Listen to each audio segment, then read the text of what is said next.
Greetings and salutations. Today there won't be any fancy intro or something. We're gonna jump right into it as this is me showing you my latest prototype of a game I've been working on for a few months. I have been hinting about this in my Minecraft videos once or twice, and now I'm finally ready to show you.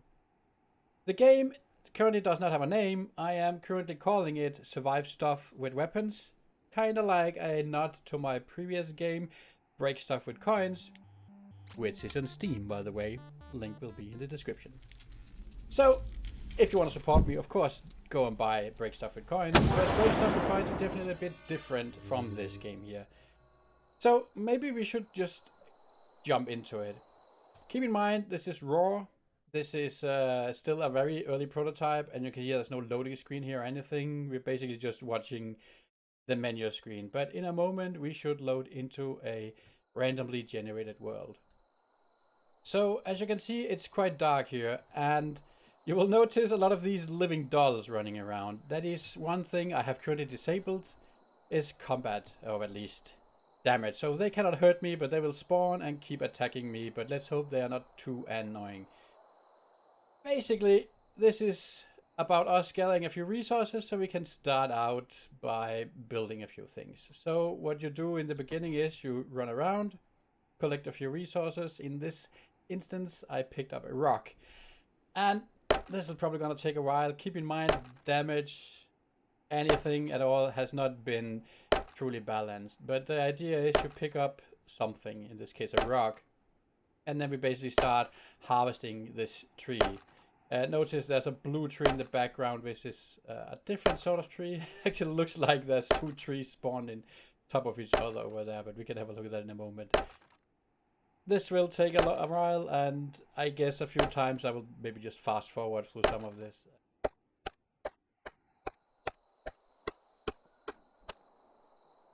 Yeah, we're always there, and you might have noticed that it turned dark in the meantime, but just for testing purposes, and I guess for the purpose of this demo, I sped up the day-night cycle quite considerably.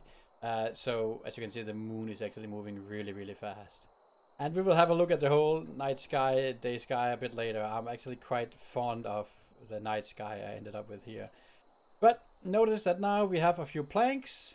So we can open our inventory and, well, actually we need 6 planks. But we can cheat a bit. Of course we can cheat. I knew I didn't have that all balanced, so I can actually cheat a bit. So now all of a sudden we have like a few more stones and a few more planks.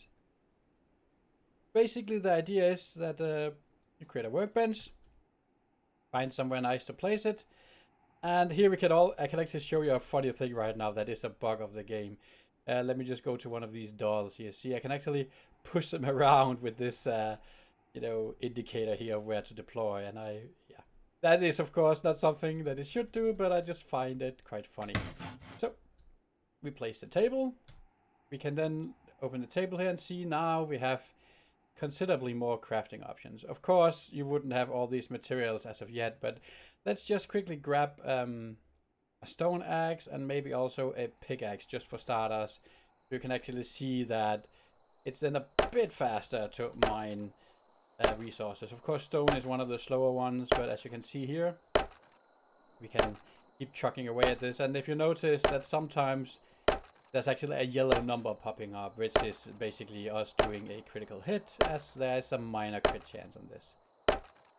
So right now, the only tools implemented in the game are actually these stone tools here. See, we can get a bit more stone here, not that we need it. And just to show that this also is faster now on the trees, you can see when we hit here, we deal considerably more damage than with the rock, and it goes somewhat faster. And of course, I need to find a way to balance this out. It's not really ideal that you have to spend like 2 minutes just to break your first tree, as we had to do earlier. And as you can see, prototype, as I said, a lot of strange things going on.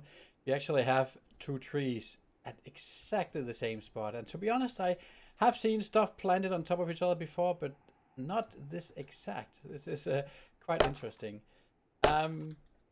But anyway, so the midnight tree, the blue ones here, I don't think we can hit it right now because of the other one. But we can just remove it real quick.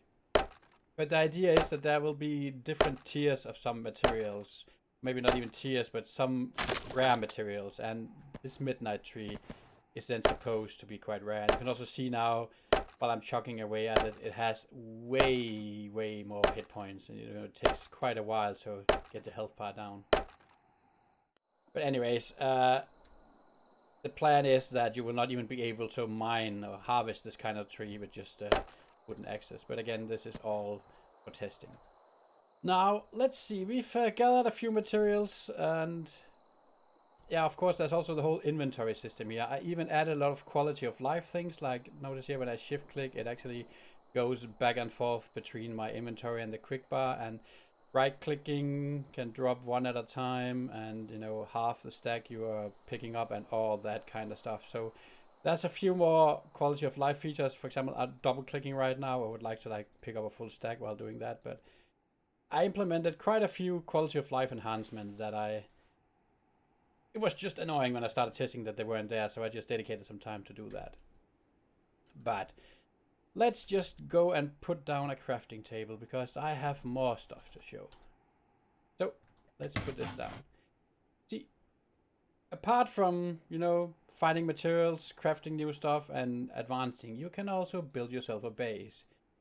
So let's just try to take a few different components here, and I will show you what that means. But let's try to build a small floor here. And I made a snapping system that also makes it so that things that fit together will snap together. And I think it works decently. Might need a few tweaks here and there, but for now I'm actually quite happy with it. You can see it's a bit wonky in a few places, but let's see if we cannot make anything awesome out of this. So we'll switch to the door frame here. Maybe add a window here. Maybe we should have a window over here as well. Wall. More wall. And the wall there. And I think I want a window in the middle. And again, as I said, ignore all these dolls running around. As you can see, they haven't even been optimized yet to avoid the walls and stuff. So right now they can basically run through every freaking thing. But they are of no harm to us, maybe just a bit of an annoyance, but that is for the next version, and I guess next time I'll show you, there'll probably be a bit more involved with these dolls, and I do have a bit to show about these as well, a bit later. But okay, so now we basically got the walls up and running, or how we would call it, but we also have these triangles here, and that is basically, I think, where my system fails a bit, because it's like I have a bit of trouble making them stick correctly. But let's see how it works. We put this one there, this one there. It actually worked quite better than expected. Let's see here. We put that there and take the other one here. And then we want some roof. So if I just open my inventory here, we have these wooden ramps.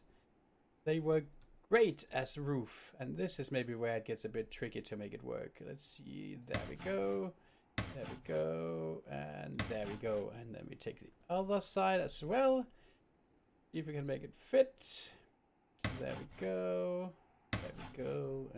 and come on. Yes. As you can see, it's slightly wonky. I think a lot of games with these systems are a bit wonky, but it works out. You can also see I actually put these in the wrong way. I had the plank side out, but it's not too big a deal. Anyways, let's go inside and see. Now we have a nice little house here. I still haven't added doors, and I've also considered adding windows that you can place in as well, but for now you kind of have to live with that. This is our little house, but I think it's quite nice. Maybe I need to tweak the models a slight bit, so we don't have, you can see this, yeah, like what do you call it, this hole here all the way through. I think that may be a bit too big. I haven't really realized that until now, so I probably need to extend these models a little bit maybe. But now we have a house, but there's more. We can also build a furnace, but to do that we need coal, and I have not added any cheats for us to just get coal, so we will have to go and find some of that manually. There are 2 ways of getting coal, actually 3 ways. We can break stone, and whenever a stone breaks, there's a small chance we get some coal, but that will take us all day. And we only need 2 pieces of coal. Secondly, coal actually spawns just as rocks do, like this. but it's somewhat more rare. So I'm kind of hoping we can find either a coal vein sort of thing, or maybe a block. And you can also see water has really been implemented right now. I just walk through the water. But I notice here is a lump of coal, or like a block of coal, what we call it, and we can just quickly mine that. Again, this will take some time in the beginning when you have the the shitty tools, but I guess the idea is also you don't really need to build like a whole house right off the bat. But let's finish this here. There we go. So now we have coal. So that was 5 pieces of coal. There's like they drop a random amount, if I recall correctly, between 3 and 5 is generally the number right now. I may up that a bit. I'm not really sure yet. But see, now they're getting annoying. But luckily they're programmed to flee all the time right now. But we can talk a bit more about those later. So let's get a furnace here, and maybe we should also do a wooden chest. Just so we have a place to store our stuff. And notice that this furnace actually gives up a bit of lighting as well. So let's just find a nice spot for it. I had kind of planned to put it here in the corner where there were no windows. And there we go. So the furnace is actually working exactly like the workbench here. And you may know from many games that furnaces are usually something where you put something in and it melts and that's it. I don't really, well, I don't mind that, but I wanted this to be a bit more fast paced. So basically the furnace is just a place where you can craft things. It would be things like iron ingots and other types of ingots where you basically melt stuff. And I guess the main ingredients would be coal and some iron ore, for example. Right now, I don't have any of this. The only thing you can actually craft right now is coal.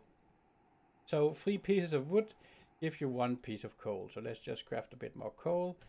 And that's it. So right now, you cannot really do anything else with the furnace. But of course, there will be like an anvil in later on. So you can melt your iron here and then go craft at the anvil to get like better tools and swords and stuff like that.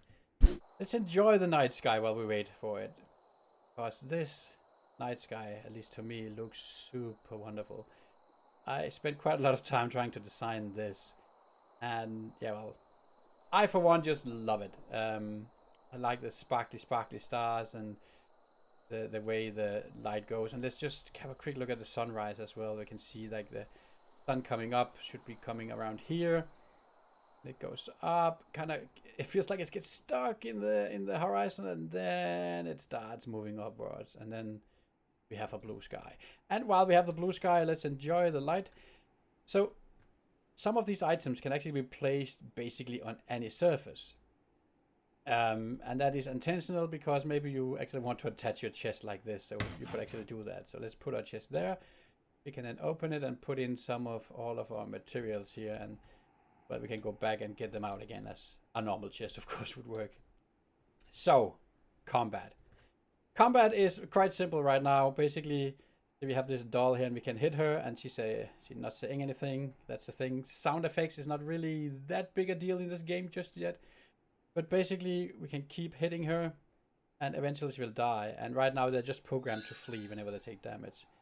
So now notice all these orbs that popped out. And then notice in the upper right corner, you can see the number goes up whenever I pick up an orb. And they're also kind of like attracted to you, so you will eventually pick them up if you're nearby.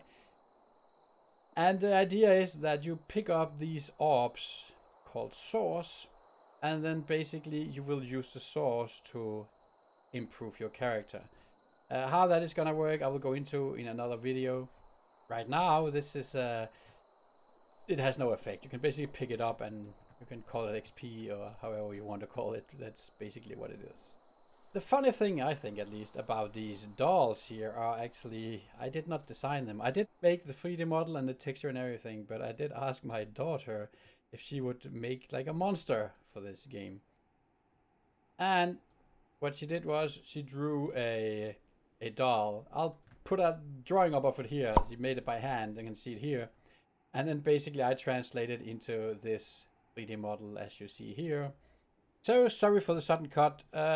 I basically went back after doing the editing and realized that the last part of the video were a bit boring. So here is me retaking it in a different world. Basically, I was just about to segue into portals.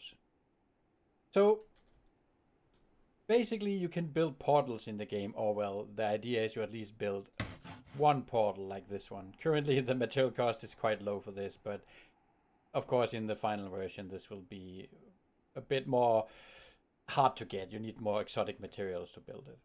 So the idea is that once you have this portal up and going, this is where the game really starts taking off. Because you can jump into this portal and it will transport you to a brand new world.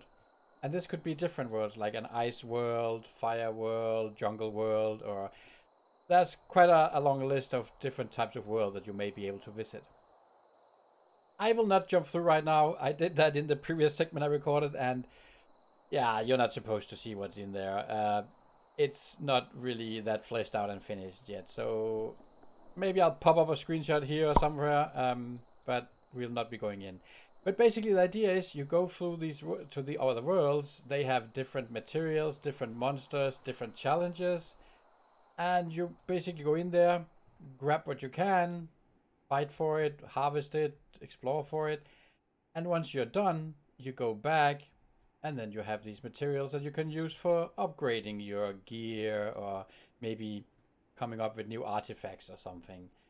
So once you're inside that world, it's meant to be a temporary world. I mean, you can save your game and everything in there, but the moment you leave the world, that world is done or is deleted. The only thing that is permanent is basically this world here, which is your own world. There'll be like some story mode going on, some storytelling as well, kind of to explain why you're bound to this world, but that is for way later down the line. But basically the idea is then that you can go through worlds and over time you might actually be able to craft different gems that you can then put into this portal that may just help you to reduce the randomness of where you're ending up and maybe even unlock new and more exotic worlds to go into. So that's basically one of the main ideas. The second idea I was having for this game is that you are supposed to build like a base here in your own world. And you will require materials and stuff from the other worlds. But the idea is that once you set up your base, maybe, not sure that the portal will kind of be the centerpiece that you need to defend, or something else. I haven't decided yet. But basically monsters will occasionally swarm in and attack, and you kind of need to defend that. And of course, these monsters will be harder and harder. So over time, you would of course need to upgrade yourself and your gear to be able to defend against that. Anyways, I will not go too much more into detail that because a lot of this is still partial speculation. But I promise that for the next video, we will jump through this portal and try to explore one or maybe more of the different kinds of worlds. Anyways, I guess that was it for this video. Don't forget to hit the like button down below or even smash the subscribe button if you are for supporting me in this endeavor. Also, if you know anyone that might be interested in this kind of game, do share the video with them. That would be amazing. The more people that follows along, the more input I might be able to get and the better we can make this game altogether. Also, if you're a bit curious, you should check out my other YouTube channel. I will leave a link down in the description down below. This is basically more about game development. I haven't really posted videos for quite a few years, but there are some videos of old games I made. Especially have a look at the game I called Fantopia. There's a whole series about it. A game that I worked on, one of the first games ever that I kind of worked on. I ended up abandoning the project, but there are a lot of stuff there. It's a 2D game, quite inspired by Terraria, but some of the features there might actually just end up in this particular game. I have had a lot of ideas from back then that I would really like to see in this game. So do go and check that out if you're interested. Anyways, that's enough for me. Thank you so much for watching. And you'll see me, or maybe some more of this game, in the next video. Bye! I do love this guy.